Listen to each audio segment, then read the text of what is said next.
Welcome to this edition of the Your Weekly Dose of Nonprofit podcast, the podcast that delivers actionable items you can implement at your organization right away. I'm your host, Ephraim Gopin of 1832 Communications.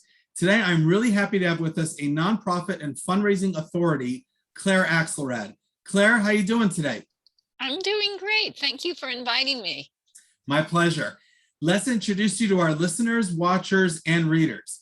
Having worked as an attorney and then in legal publishing, Claire started a 30-year career as a frontline leader raising millions of dollars for social sector causes. After earning AFP's Outstanding Fundraising Professional of the Year award, in 2011, she left the trenches to found her fundraising training and coaching business. Clarification is her evergreen online fundraising school. Claire's blog was named Top Fundraising Blog by Fundraising Success. She contributes to Candid, Network for Good, Nonprofit Pro, Sophie, Top Nonprofits, and more. Claire teaches CFRE certified courses and is chief fundraising coach and featured expert for Bloomerang. She is a member of the California State Bar, alumna of the fundraising school Conrad Teitel Intensive Plan Giving Program and Lilly Family School of Philanthropy Executive Leadership Institute, and a graduate with honors from Princeton University. Claire resides in San Francisco, California. In today's episode, we're going to discuss major gifts. Let's dive right in. Claire, how do you define major gifts?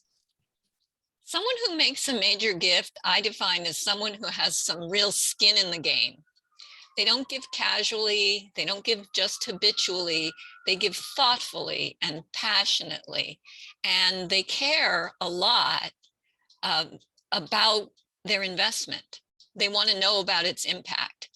And, I guess that's the key, is that they're really all in. They're investors, and there's a lot in the name. And I like to think, I talk to people a lot about, let's consider the power of language. When you think about your donor, do you think about them as a contributor? To me, the word contribute generally connotes helping achieve something, contributing towards a common fund. It's not a big vision word. And in major gifts, you really need to think and dream big. Donor, that also connotes provision of a part, like an organ, or like donating blood. And it can be an important part, but it's still not perceived as major. And that's why I think so many organizations have levels of giving, where donor is at the bottom, and then it's followed by patron, benefactor, guardian, angel, and the like.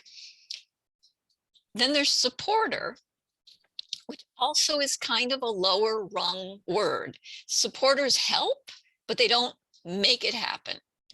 They might not even give money. They might be an advocate, they might be a booster, a promoter, all great things, but not a major gift investment. And then we talk about major giver. And giver, I'd say, now we're beginning to talk. A gift also connotes a special ability, a special talent, a gift. And giving is special. Everybody likes gifts, especially gifts where the giver puts a lot of thought into selection. Thoughtful gifts are gifts that keep on giving, and that's what a major gift is like. The giver and the recipient feel great joy that there was a match made between the giver's intentions and the recipient's needs and desires. And then you come to invest, which I find to be a really powerful word. And I think it's important for us in our role as fundraiser to think of major donors as investors, which comes from Latin, investire, which means to clothe or attire. In other words, to cover completely. You can't get more major than that. And so it's not just semantics, it's really how you frame your communications with people. And you think about it, for-profit ventures don't seek donors, they seek investors, people with knowledge and interest in what they do, who will realize the value of their investment over time. So you don't want, I guess a major donor is not somebody that's just casually contributing a small amount or making a quick purchase. That's not going to get them where they need to go, and it's not ultimately going to get you there either. Excellent. I like the way you built that up. So let's now look at the who. Who in a nonprofit donor database could be considered as a major gift prospect, or who or what should an organization be looking for? Okay, so it of course depends on you and your number of donors and what giving is like for your constituency. But I generally like to look at several different things. One is the simplest: they make an above average gift for your donors. Jay Love, who is my colleague at Bloomerang, likes to look at the people who give you 90% of your contribution income. That's a very simple way. The more fuller way is to just look at the top 10%, 15%, or 20% of your database, depending on what yours look like, how many you have.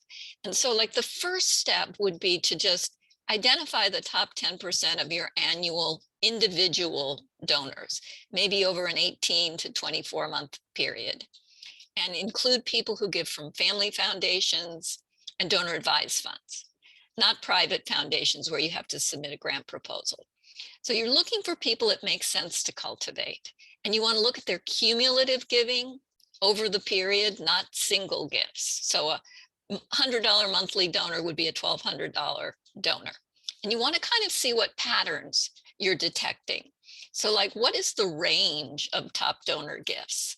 And if you have like 10 of them and one of them is 25,000 and all the rest are 2,500 or below, then 25,000 wouldn't be a good level to set your major donor amount. So kind of take a look at, well, what's the average gift? Does that feel like a good amount for your major donor amount? Or what is the median gift? Does that feel like a better amount? And there's some artistry to this, but you're going to have a gut feeling like, yeah, if we make that our threshold, that's going to be something that seems manageable. Now, if you have, more prospects than you can handle at that amount, you want to do some adjusting. So run a report. You've picked your amount, by average or median, run a report, see who's given at that level or above in the last 12 to 18 months. Now maybe look at the preceding 12 to 18 months to see if you pick up some additional people and see how many you have.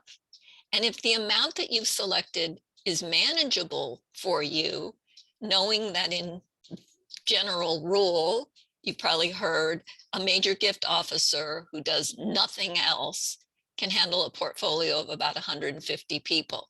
If you do anything else, research, events, mailings, you're going to have to figure out how many hours in a day do I really have. And you want to kind of think, can I imagine personally cultivating and making face-to-face asks with each of these people in the coming year? If you've got more than you can handle, your amount is too low, readjust. If it's less than 10% of your database, your amount is probably too high. So that's how you look for them in your own database, which is the best place to start, because these people already are linked to you. They're interested in what you do and they're philanthropic. For non-donors, you want to look at 3 characteristics. I call this LIA, L-I-A, linkage to your cause. Either they've given before, they've been a client, a patron, they're a volunteer, they know one of your board members, they're linked. Interest in your cause. Just because a family member went to the hospital does not mean they are really interested in your mission. So linkage alone without interest doesn't suffice. And then finally, ability. It's important that they have the capacity to make a major gift if you're going to put them on your major gift cultivation track, because otherwise you're really just wasting your time. Excellent, thank you. So let's build on that. Today's actionable item please share with us 3 to 4 things an organization should prepare in advance before making a major gift ask. Well, you want to start with what you know about the donor. And part of that just comes from noticing things that they tell you by how they give, areas of interest, ways that they earmark their gift, events they come to, whether they volunteer. If you have the ability to track social media shares or look at Google Analytics and see what pages they visit on your website or what articles they click on, the more you can track, the better. And then besides what you notice, there's what you can ask them, like sending people surveys, calling them, having, meetings with people, doing some research to determine their capacity, their areas of interest. So you want to engage your donors in a conversation, and the more you know them, then the more you're going to be ready to make an ask. And what you then want to do is develop a case for support that's going to be something that you feel they're passionate about. If you can engage people in their area of passion, you're going to get a much larger gift than simply saying, will you make this large gift to our campaign? And then once you know what you want to talk to them about, you want to build an individual cultivation plan for each prospect on your list that has a number of, we call them moves and touches. I don't think of them as checklist items. I think of them as moving your donor emotionally. And so you want to have that plan, and you need someone in your organization that's going to hold your feet to the fire and make sure you implement on that plan. And then you want to have someone that's assigned not just to ask, but to make sure that there's somebody who's planning for follow-up immediately with this donor and throughout the year, because they're investors. They want to check in on how their investment is doing. Okay, excellent. All the answers and all the steps that an organization needs to do.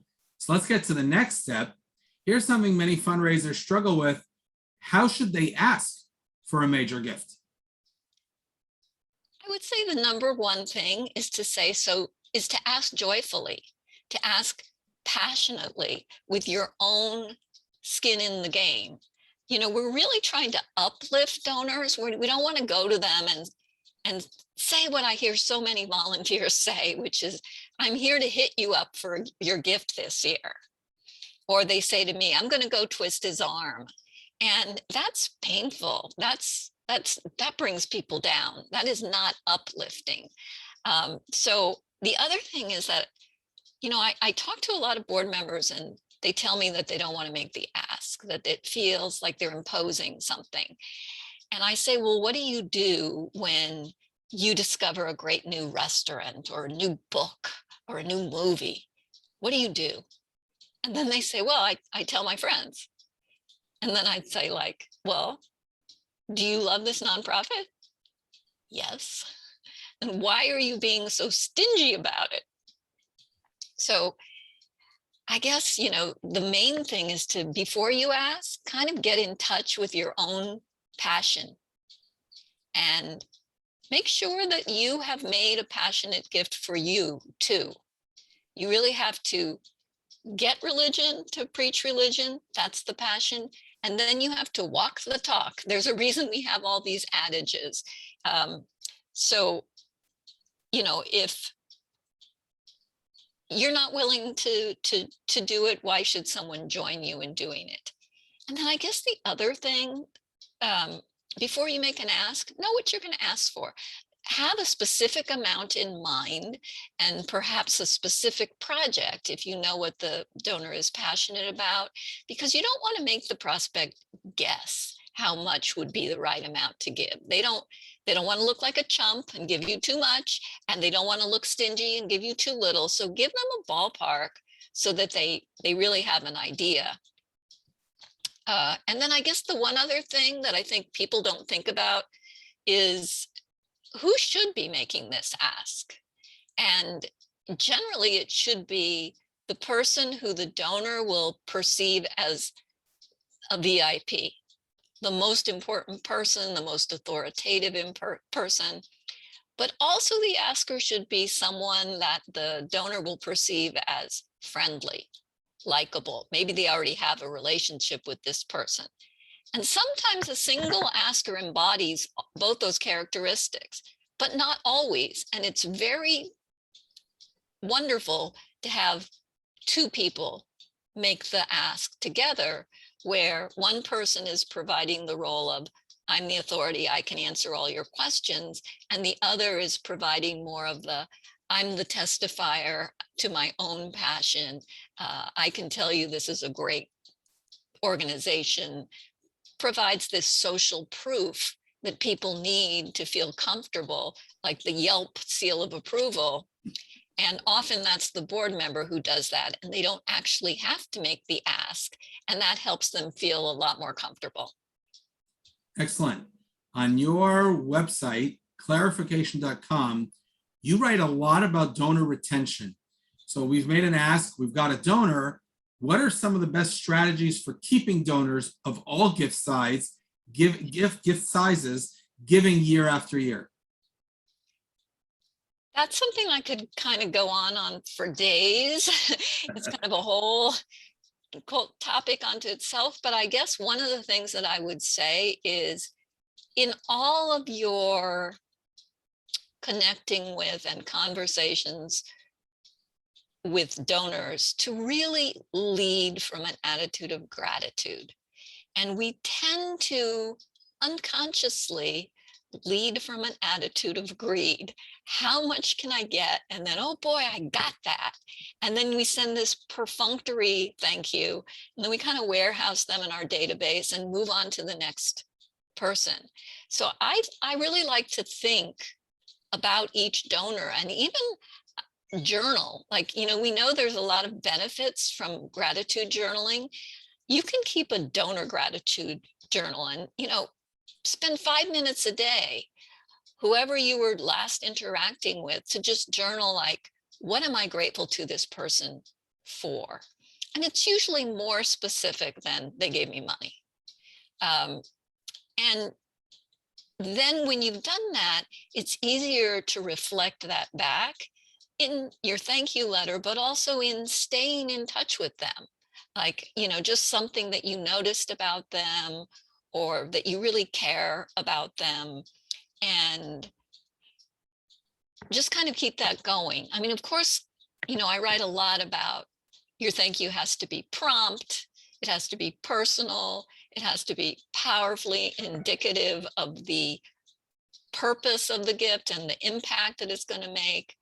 But we also know that when people give, MRI studies show that they get this warm glow, they get this shot of dopamine, it makes them feel really good.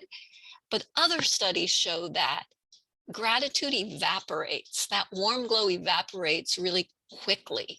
And there have been studies that show that if you repeat it, those people are much more likely to continue with you. So I like to build a whole donor love and loyalty plan with specific things that I'm going to do during the year just to show gratitude, because we tend to think, oh, giving is its own reward, but it's not always. And I think it's important to reward people for being good people and make them feel good. So, I mean, I have this whole 72 ways to thank your donors book with all these ideas of different ways to say thank you that I've collected over the years, things I've done, things other people have done, and just to get kind of creative about not so random acts of kindness. I like it. All about the gratitude attitude. Yes. Lightning round. Let's learn more about you. What got you started on your nonprofit career path? Well, I was a lawyer and I was not enjoying it. I just found I'm not really helping people. It's all about it was civil procedure. It's all who has the most money to file the most pleadings and interrogatories and all of that. And so I was like complaining to everybody I knew. And somebody said, you know, you need to go to this career change workshop that I went to. And I did. And out of that, I ended up doing research interviews with people about what they did during their lives. And honestly, I mean, I did like 200 of these. And what I started to find as I got to the end is people were sort of saying, you might be interested in talking to these nonprofits. Because I was talking to a lot of corporations who did the philanthropic giving, and they were like, you might like the flip side of what we do. And I was like, what's that? And they said, you know, development. I'd never heard of development. But once I, you know, started talking to nonprofits, it was like, yeah, that is what I want to do. And so I worked for, you know, 3 decades in the trenches with different nonprofits as a director of development and marketing, and learned everything. And then 10 years ago, went out on my own and started doing my own practice of working with lots of different nonprofits and just sharing all the things that I've learned along the way and continue to learn. Very cool. So given all your decades with nonprofits, if you could shake up one thing in the nonprofit world, what would it be? For me, it would be to retire the donor pyramid. I know it had a good run, but the world is not linear anymore. Not since the digital revolution. You know, we're really not in control of how people learn. Hang on.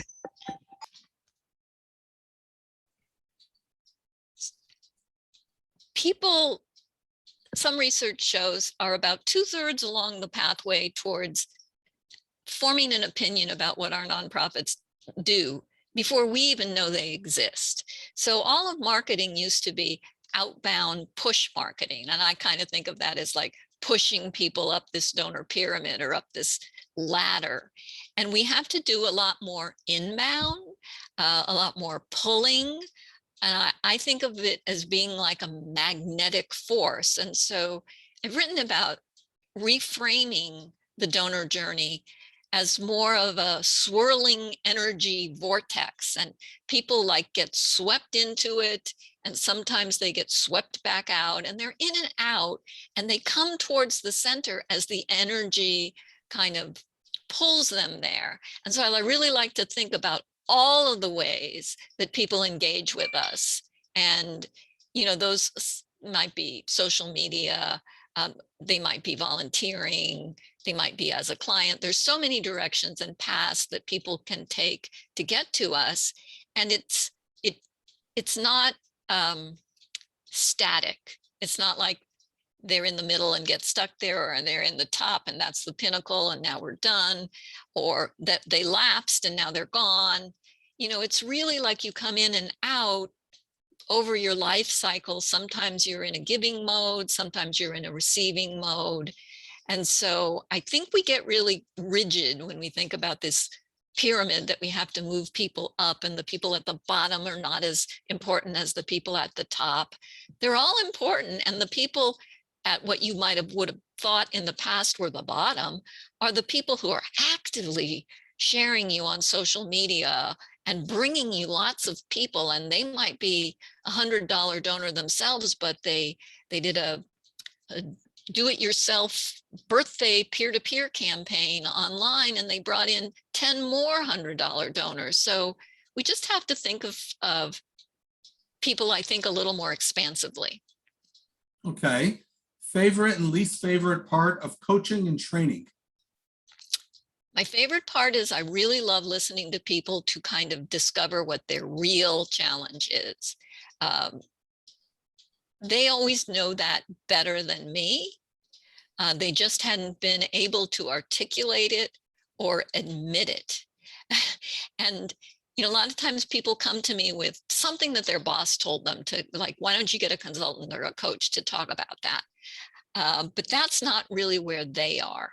And so I like it when they kind of get to this aha, this moment where they go, wow, like that's such common sense. Like, I don't know why I wasn't doing that. Like, now I know what to do. And my least favorite is kind of the flip side of that, where somebody asks me to do a plan for them and we spend hours and tons of money and lots of people's time. And then because of whatever is going on at the organization, that gets put into a drawer and never really used. I mean, I recently had somebody call me and ask me to do a legacy giving plan for them. And I said, I'll go you one better. I'll send you the legacy plan I did for you 4 years ago. Oh boy. Okay, that's sad, but that's fantastic. Thank you for that good laugh. Best advice you received from one of your mentors? I think it's don't ask for gifts, ask for advice. People love to be asked for advice, and it just works every time. People love to talk about themselves. Excellent. And finally, you're a prolific writer for your site, Bloomerang, and many others. What topic outside of nonprofits or fundraising would you like to write about? Oh, that's, I think that I don't know that it's a topic, but it's a type of writing, which might be poetry. Because I've found at various times in my life when I was going through something that was really difficult, challenging, sad, I turned to poetry.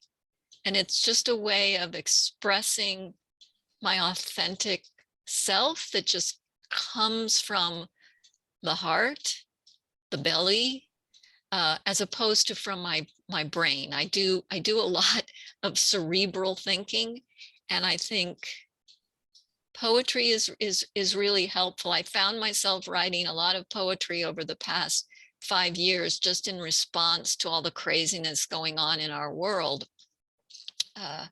So I think that would be it. That's an interesting answer. Okay.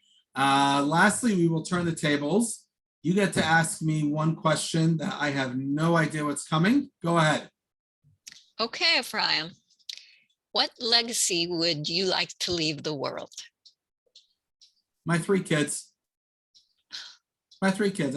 That for me is a very simple answer. There's whatever causes, whatever good I'm doing, they're the best I can have and will do. So my legacy is them, and hopefully that they're doing good out there as well as they grow older. They already are, but as they grow older, they continue to do good and be the best that they can be. That's a good enough legacy for me. And what values do you think you've instilled in them that will be their legacy? Oh, values. I think the idea of always helping others is the first thing. That's one. And 2, this is a value of looking out for yourself. And I know the 2 may not go together, but other people aren't necessarily going to be looking out for you. And you've got to, I don't know if that's a value or not, but it's kind of something I've instilled in them, that they need to look out for themselves and make sure they're okay. And then, but always make sure you're looking at the other person and making sure they're okay. Sure. So I don't want them to be selfish, but I also want them to know they should look out for number one. Because if they don't, who will? Well, and also, if you don't look out for yourself, it's very hard for you to look out for other people. Correct. So that would be the legacies and values that I'm leaving behind. I would add that that's a question that I'd really like to ask major donors.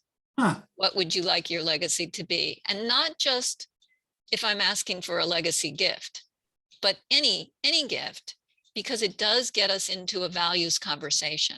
Yep. And that's where you start to discover the things that they really value, which makes it possible for you to then develop an offer for them that helps them to express those values. Excellent. All right. I hope everybody listening and watching heard that, because that's a great point to end on. That was fantastic. And that's a good way to end this conversation, but to start a conversation with major donors and legacy givers and all the others. Claire, thanks very, very much for appearing on the podcast. I encourage everyone to A, connect with Claire on LinkedIn, B, connect with her on Twitter at Charity Clarity, and learn more about her work on her website at clarification.com. Claire, it was a pleasure learning from you today. Thanks so much.